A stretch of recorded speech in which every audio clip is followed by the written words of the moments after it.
একটা শান্ত গ্রাম, চারপাশে ধানের ক্ষেত, পুকুর আর মাঠ। গ্রামের শেষে ছিল একটা পুরনো শিউলি গাছ।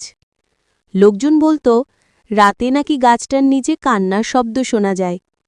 এক রাতে মফিজ নামের এক তরুণ মাঠ থেকে দেরি করে ফিরছিল। হঠাৎ বাতাস জোরে বইতে লাগল, গাছের ডালগুলো কাঁপতে লাগল। সে শুনতে পেল একটা মেয়ের গলা। এত রাতে কোথায় যাচ্ছ? মফিজ ভয়ে থেমে গেল।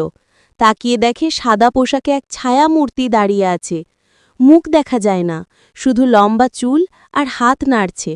মফিজ দৌড়ে বাড়ি ফিরে আসে।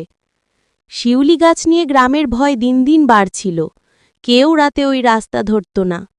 কিন্তু রহস্য ভেদ করার জন্য এগিয়ে এলো গ্রামের সাহসী মেয়ে রুমি। সে ঠিক করল পূর্ণিমার রাতে গাছের নিচে যাবে। রাত ঘনিয়ে এলো। রুমি হাতে কুপিবাতি নিয়ে গাছের নিচে বসে রইল। হঠাৎ বাতাস বইতে লাগল, আর সেই একই মেয়ের কণ্ঠ শোনা গেল। এত রাতে এখানে কেন বসে আছো?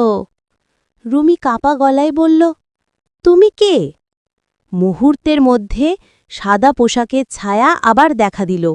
চুলে শিউলি ফুল গোজা এক তরুণী দাঁড়িয়ে আছে। সে ফিসফিস করে বলল, আমি এ গ্রামের মেয়ে ছিলাম। বহু বছর আগে অন্যায়ভাবে আমার মৃত্যু হয়েছিল। এই গাছের নিচেই আমি সমাধি হয়েছি, তাই আমি এখানে বন্দী। রুমি সাহস করে বলল, তুমি কি মুক্তি চাও? ছায়ামূর্তির চোখ থেকে জল গড়িয়ে পড়ল। সে শুধু মাথা নাড়ল, হ্যাঁ। রুমি ভোরে গ্রামে ফিরে এসে সবাইকে সত্যি কথা বলল। শুনে গ্রামের বয়স্ক লোকেরা জানালো, হ্যাঁ, বহু বছর আগে এই গাছের নিচে শিউলি নামের এক মেয়েকে অন্যায়ভাবে কবর দেওয়া হয়েছিল। গ্রামবাসীরা সিদ্ধান্ত নিল একসাথে মিলেমিশে কোরআন তিলাওয়াত আর দোয়া করবে, যেন তার আত্মা শান্তি পায়। পূর্ণিমার রাতে গ্রামের মসজিদ থেকে দোয়া শেষ করে সবাই মিলে গাছটার কাছে গেল। বাতাস ধীরে ধীরে থেমে গেল, আর শিউলি ফুলের গন্ধ চারিদিকে ছড়িয়ে পড়ল।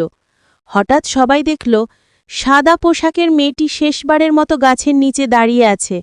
মুখে হালকা হাসি, চোখে জল। সে বলল, তোমাদের দোয়ায় আমি মুক্তি পেলাম। তোমাদের গ্রামকে আর ভয়ে দেখাবো না। এক ঝলক আলোর মতো সে মিলিয়ে গেল। তারপর থেকে শিউলি গাছের নিচে আর কোনো কান্না শব্দ শোনা যায়নি, বরং প্রতিদিন সকালে শিউলি ফুল পড়ে থাকত, যেন গ্রামের মানুষের প্রতি সেই মেয়েটির কৃতজ্ঞতার চিহ্ন।